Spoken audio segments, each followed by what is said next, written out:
What's up? What's up? What it do, people? It's your boy Fanny for real, and you know what it is. Yeah, yeah, yeah. So last time we left it off, we was on my what is this? The forex guy, right? Then we left it off while we was going to trading plan, right? We had what is the trading plan? Type shit. Trading plan type shit.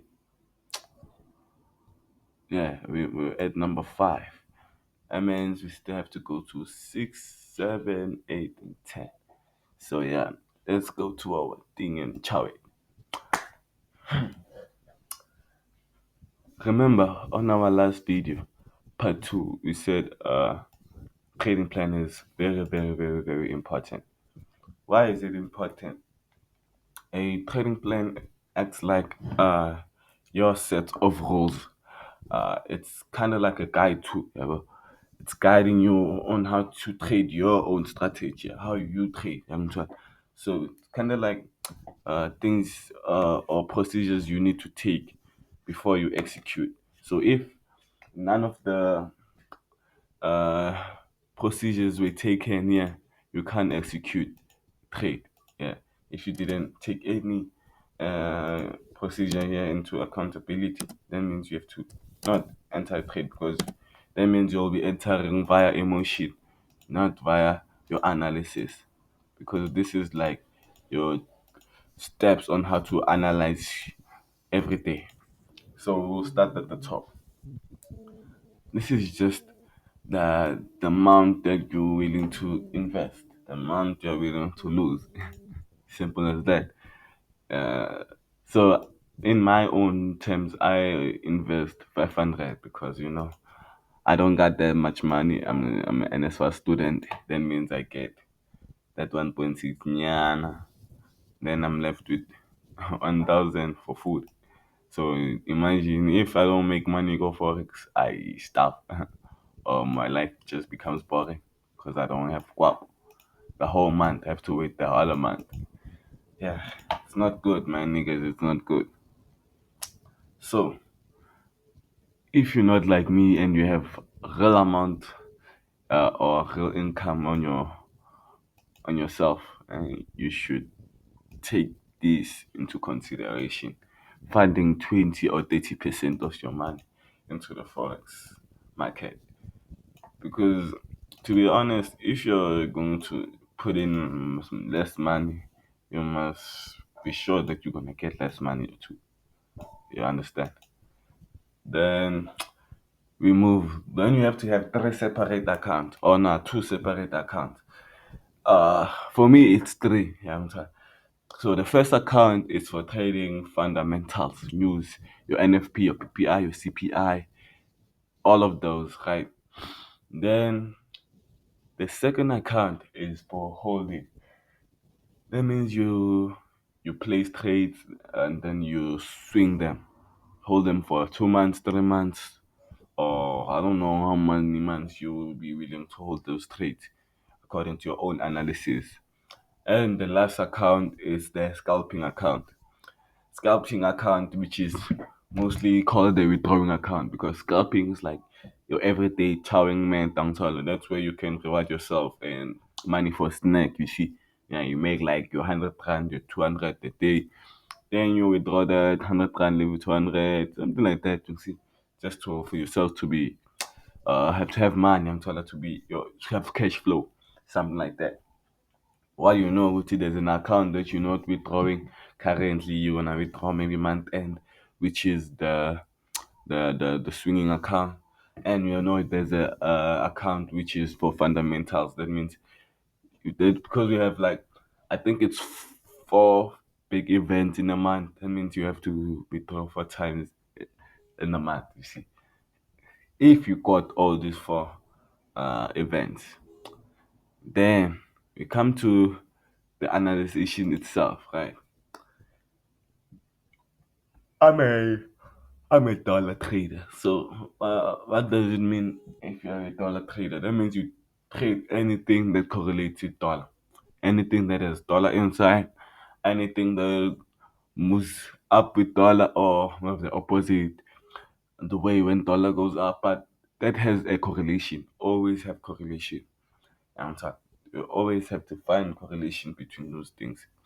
Answer. So some other people will trade your forex pairs. Some other people will trade your indices,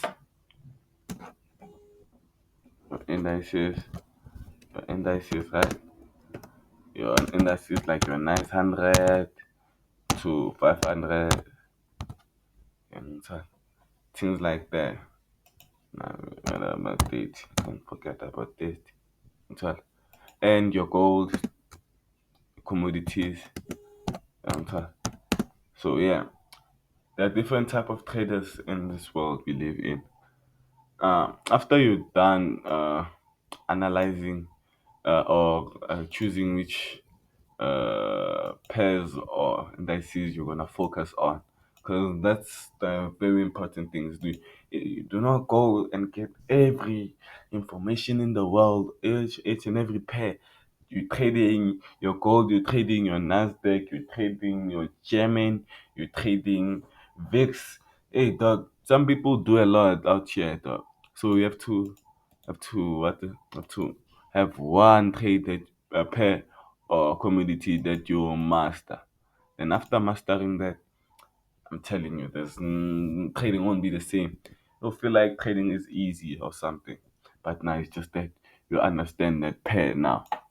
Okay. Always check the currency straight meter, guys. This is important. This is like important. This thing is really important. You see, it's even on my thing. It's quite very important. Seeing how the what is this? Seeing how the currencies are reacting live.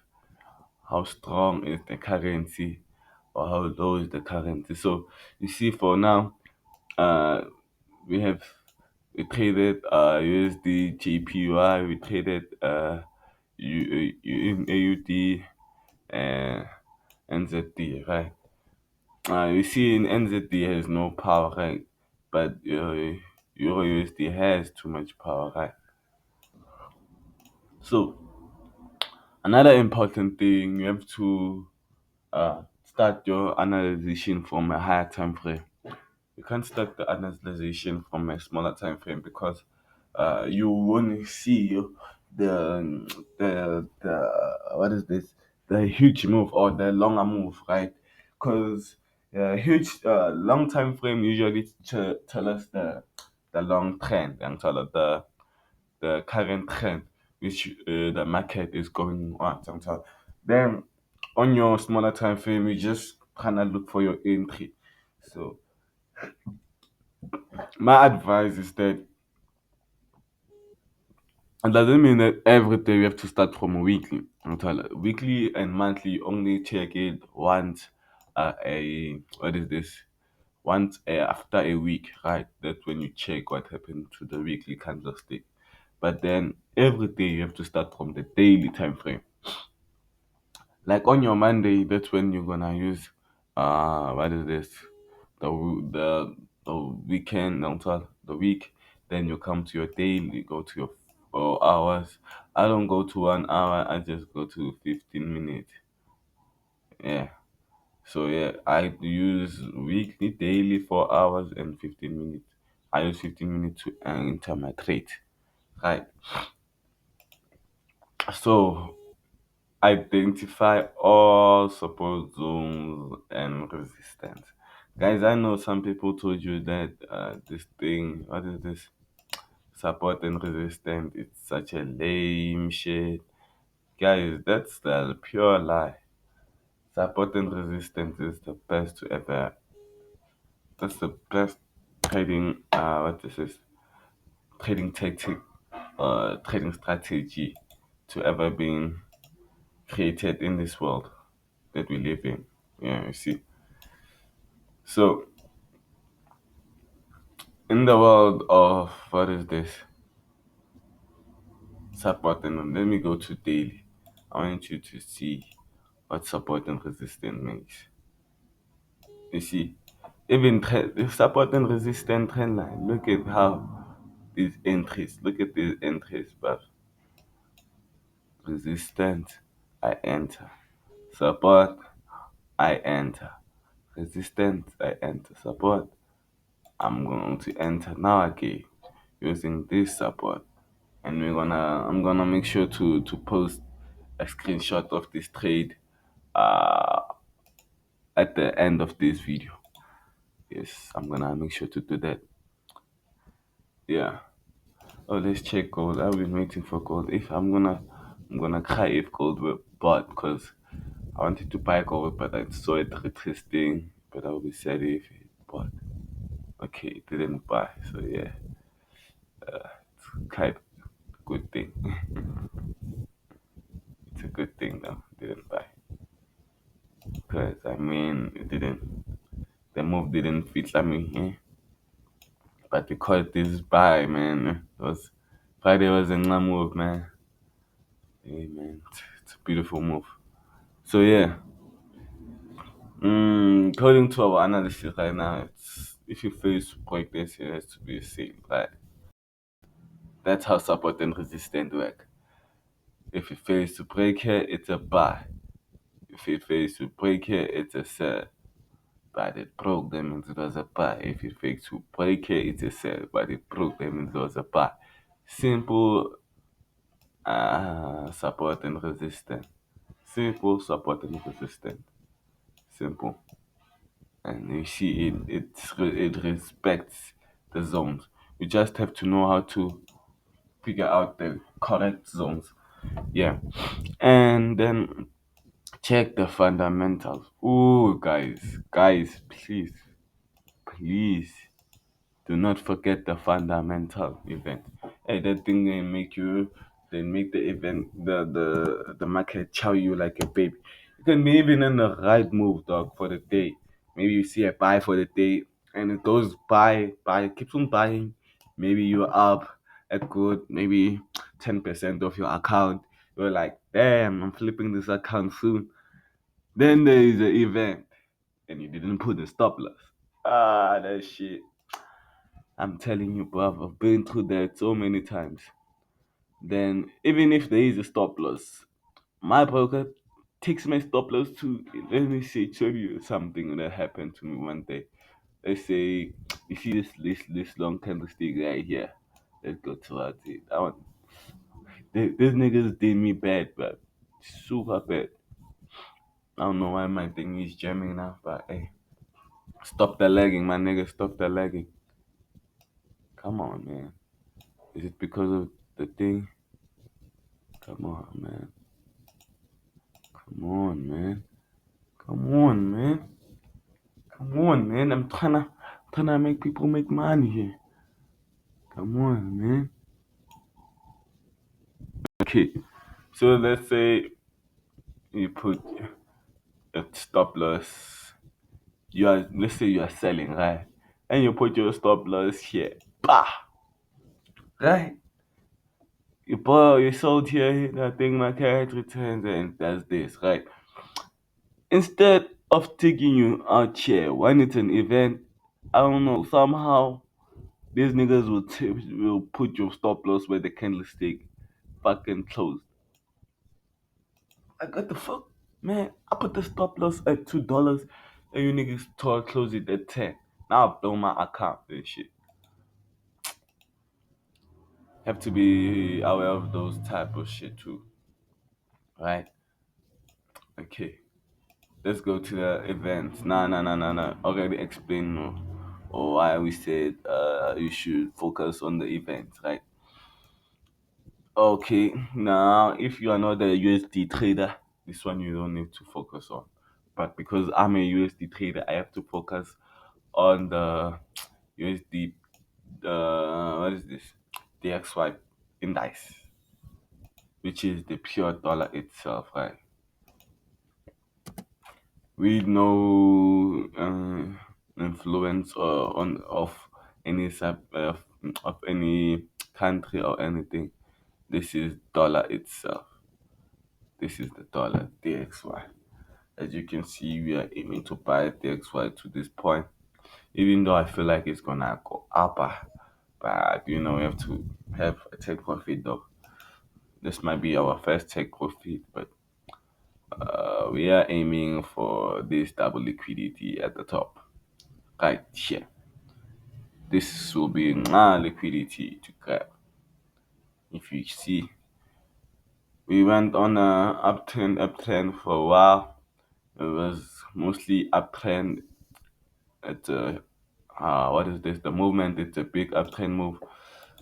But then recently we have been having a bit of a sell trend here, as you can see, high, lower, lower low, lower high, lower low, and lower high.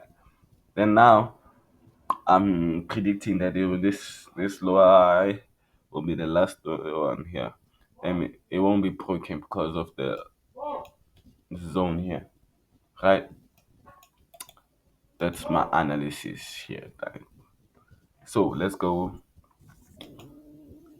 and finish the rest. Execution, guys. We've dealt with the analysis part, how to analyze, right? How to analyze the market every day, right? Now, the execution. This is whereby most traders fail, even including me too. Sometimes I fail out to find the perfect entry, man. Like some people will tell you, sniper entry, perfect entry. That shit is hard to come by, man. And shit is super hard to come by. You can't just scalp, just wake up and find the perfect thing. Those things you have to wait, be patient for them. Like you have to, you see, for instance, you had this, you already had this two, right? You already had this two, right? And this two showed you already you're on a what? On an uptrend, right? Then after this last uh huge buy, we realized the market left an order block, right? After the market leaves that order block, right? Left that order block. Then the market went to bounce on that order block. That means it mitigated that order block, right? It bounced off, went to the other block of the previous what is this? Of the previous drawdown, right? Which is this drawdown right here. And it bounced off that thing, right? So as a trader, you have to know that if the market bounces off to what is this other block and just turns in the middle, that means the other block that was currently mitigated was not that strong, right? That means you're expecting a buy move from our what the market today. So only execute when the price is on the zone. I emphasize only execute when the price is at the zone, at the zone, at the zone, at the zone, at the zone. You can't decide to just execute in the middle. Who you think you telling the market where to go now? No one tells the market where to go. You just predict where the market is going. Never think you know where the market is going. That will be the death of you. Simple as that. So, as we can go back to our trading analysis, we found out that, motherfucker, I'm just checking my trades, guys. Don't worry. Motherfuckers. Okay, I'm currently in braids, niggas, but still not stopped out yet. You know how it is. So